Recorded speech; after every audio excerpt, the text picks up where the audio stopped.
Good afternoon. This is Avraham Shira from Eretz Israel. We're at the end of Torah 74. It's a difficult Torah. Even in the middle, Rabbi Natan writes that it was a collection of what the students had put together and not the Rebbe's actual direct words. So that tells us a little bit about the different anomalies in the structure and the language of the Torah. But we're still got some very powerful ideas today. The first one is one that I asked myself this question like 30 years.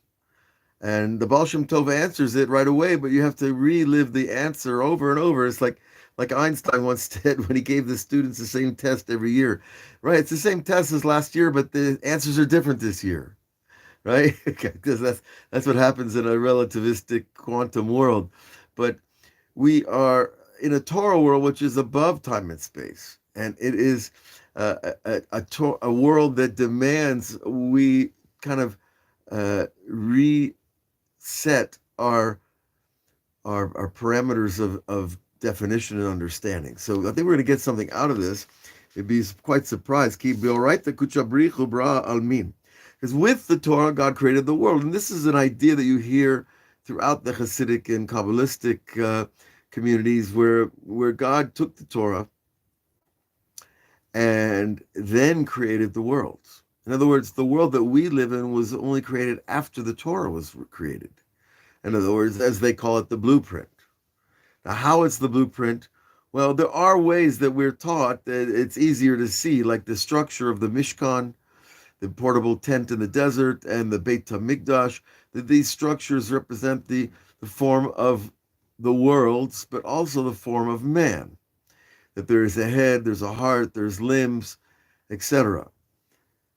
Okay, that's in a very general sense, but here it says, how does God create the world? And he says, Torah nikret chokhmah. Well, the Torah is called wisdom. And this is what's written, Ani chokhmah. God said, I am wisdom. So when God creates it, automatically it's invested with wisdom. Okay, nefesh lochmah Torah. And when the soul merits the wisdom of Torah, this is the idea of the renewal of the world, because everything was created with Torah, and then with wisdom, and then you create, or you achieve a certain amount of wisdom, then your wisdom and the Torah's wisdom become one wisdom. And if God created the world with the Torah and its wisdom, then you are essentially a tool of that creation of the world. Now he says it very interestingly.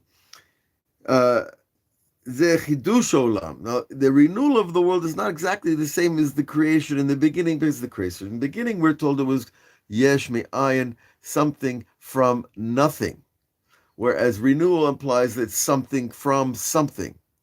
That's an interesting distinction too. But how does God create worlds? I still want to know this question. So the Baal Shem Tov answered about 250 years ago. He said, what is a world? It's olam, shana, and nefesh, three concepts that are bound together. Okay, what does that mean?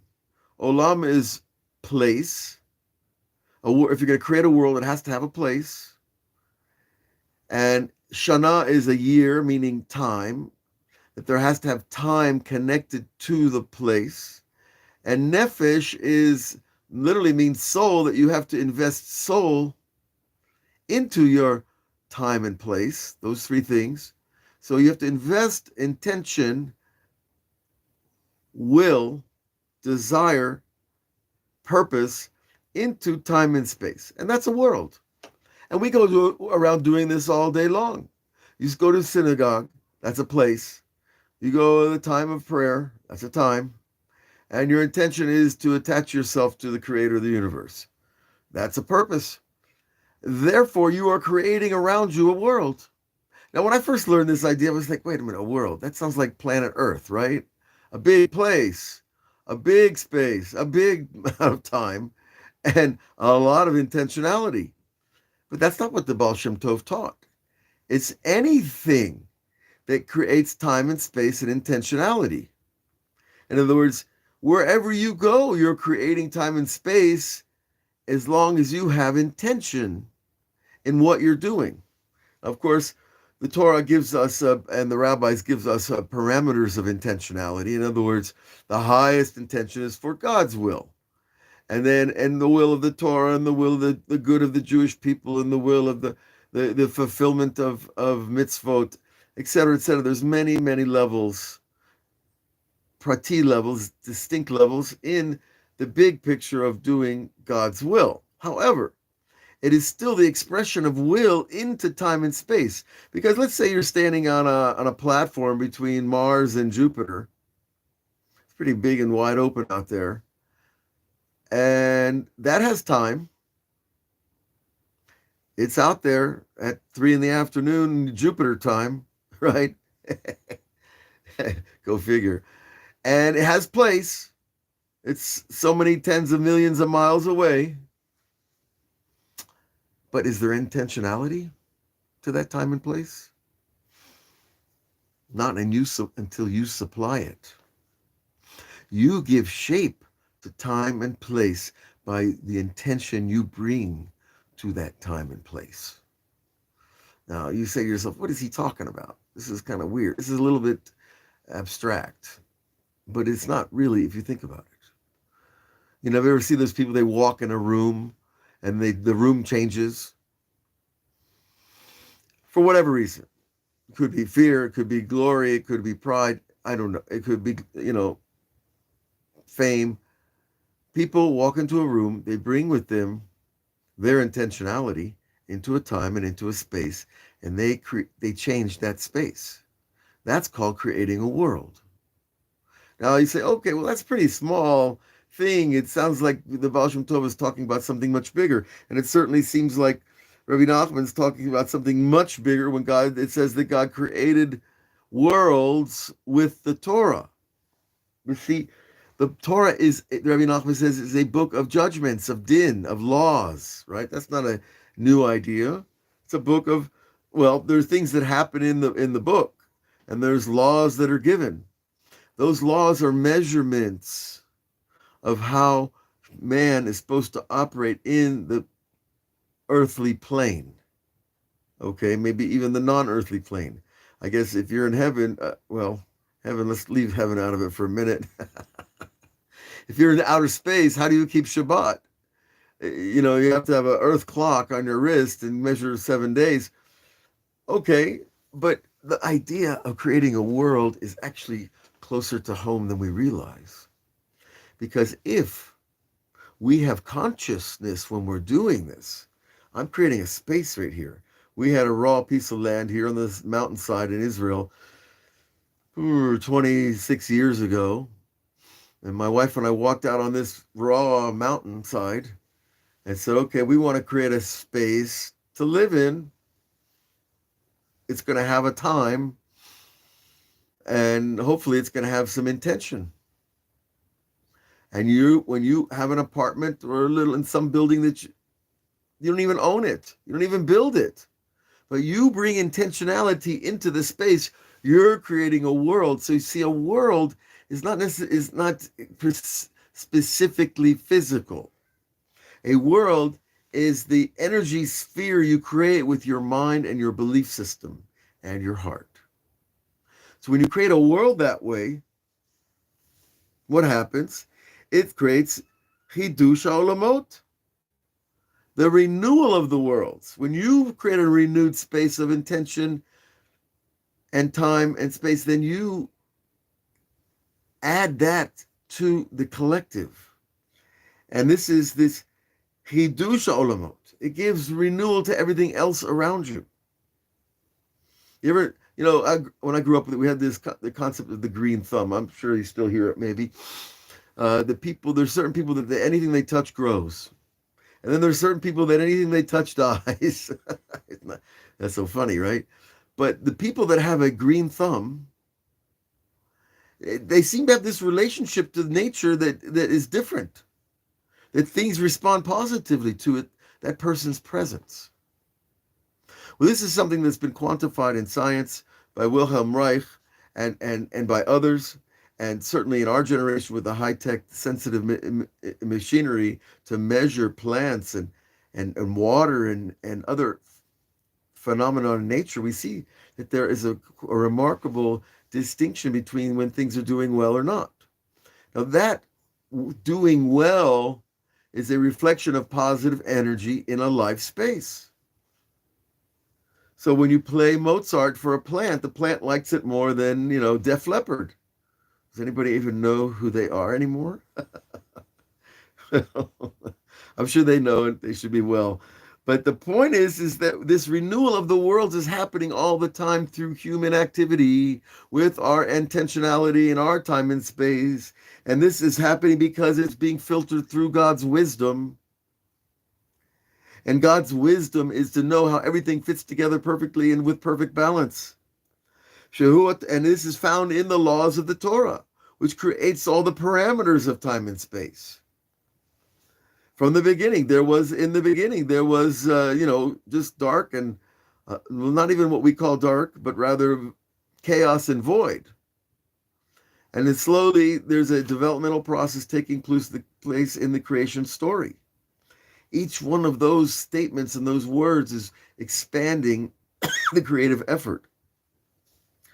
And this is all in the Torah. So the Torah becomes the blueprint, an energy blueprint. It's not a static piece of paper. And then when the person merits to wisdom, then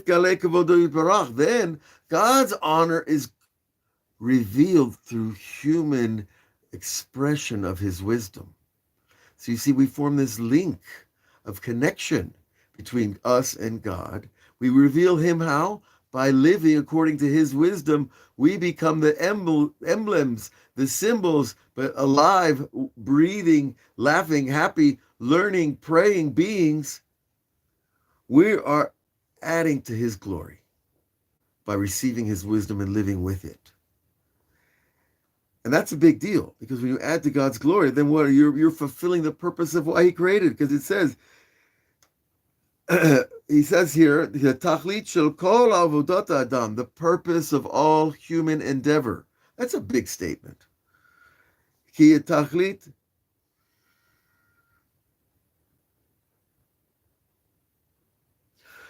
kol avodot tzarich adam le'avor et haborei yitbarach, is that we serve him. But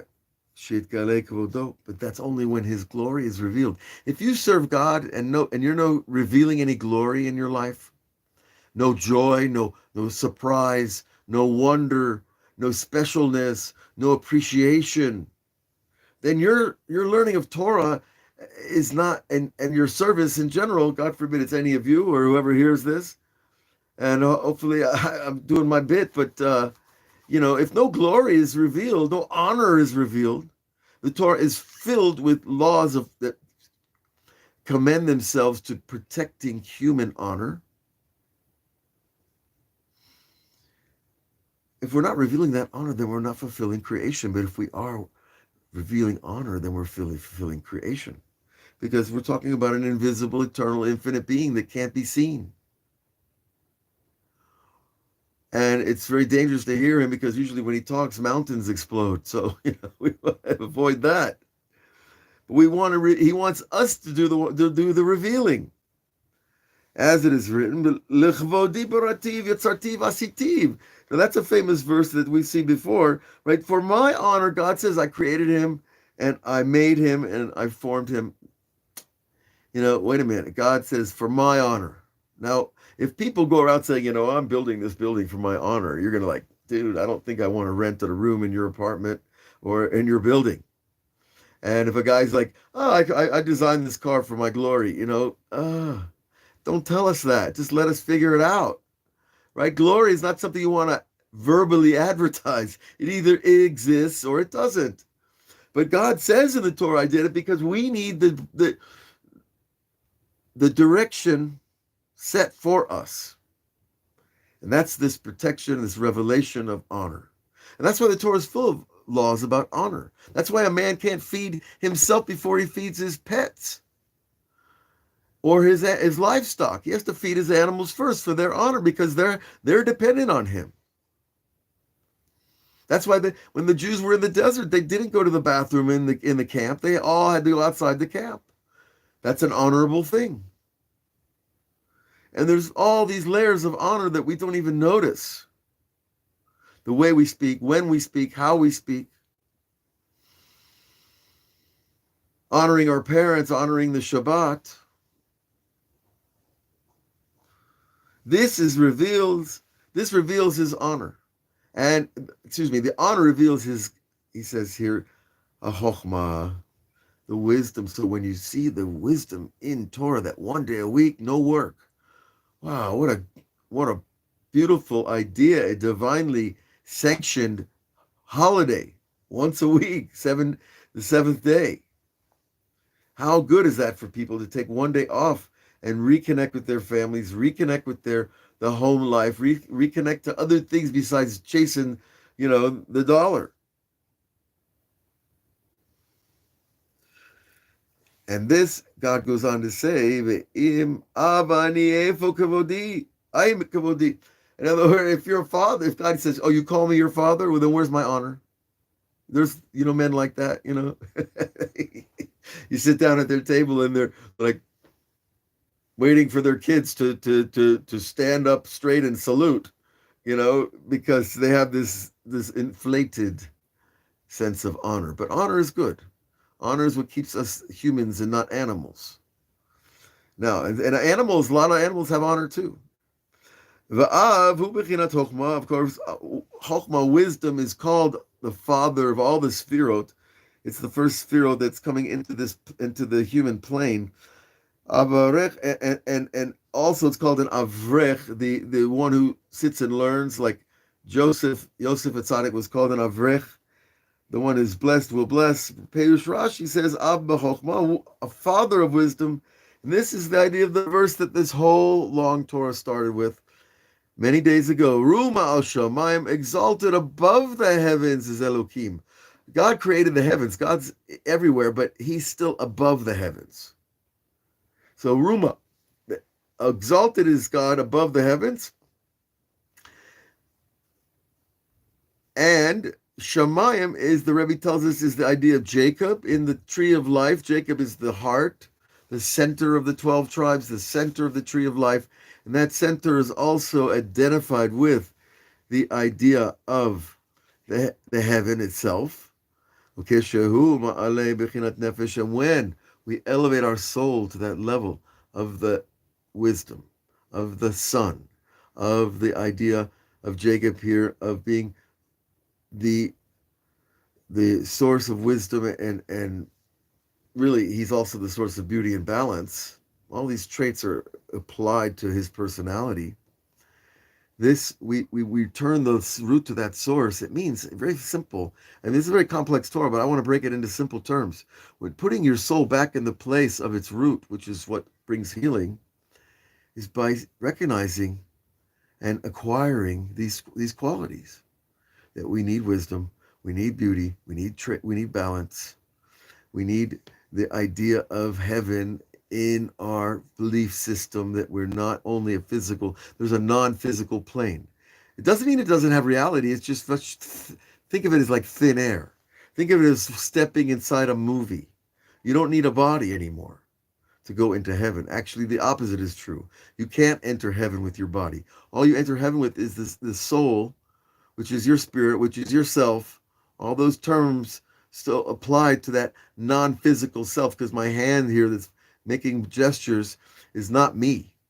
It's a tool that I use to express myself in a three-dimensional plane.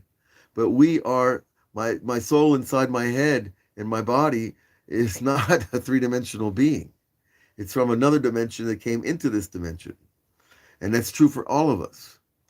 And when a person elevates his soul to that level of wisdom of Torah, that higher level, through the work, through the learning, through the repetition, through asking, through questioning, through getting answers and questioning again, all this process is the aspect of Elohim, God, the Dina Kedusha we talked about days ago, the holy judgment, that the Torah gives you holy judgment, which is fair, which is kind, which is merciful. Now, if you read the book, it says hand for an eye, hand for a hand. It's not so simple. It doesn't mean the simple. It expects us to dig deeper beneath the surface. And it doesn't expect us to cut off a thief's hand. Jacob, this idea of the holy judgment, and this is the idea He said, it goes back to Chochmah. Azai al kol haaretz kevodecha. When all of that is revealed, guess then God's glory is everywhere. And that's ultimately a messianic vision as well. The messianic vision is that when God's wisdom and knowledge is spread to all the human race, human beings start acting like divine beings as a collective. And that creates another whole universe. And that's what we're looking for. And God's glory will be revealed through the human race. So is it today? Is it tomorrow? Well, it depends on each individual person. When it gets to be such a massive collective, we're going to see unbelievable changes in all reality, and miracles are going to be commonplace. So I hope to be there, and I hope you're there, and we hope it's soon. God bless you all. Have a great day. Tomorrow is Friday, so we hope we have a little Zohar, Erev Shabbat, and we'll be going to Meron in the Upper Galil of Eretz Israel for the great festival of Rabbi Shimon Bar Yochai, Lag BaOmer. There's a Shabbat up there. The Yeshiva Nar Shalom has a giant tent. If you're anywhere in Israel, you can come to that tent. It's open. It's like the size of a football field. There's drinking and dancing and food and meals and Torah and Tefillah and Sefer Torah. Everything's happening right there, and you'll be at the footsteps of the great Rabbi Shimon Bar Yochai, who is alive and well. Believe me, take me to task on that one. God bless you all. Have a great day.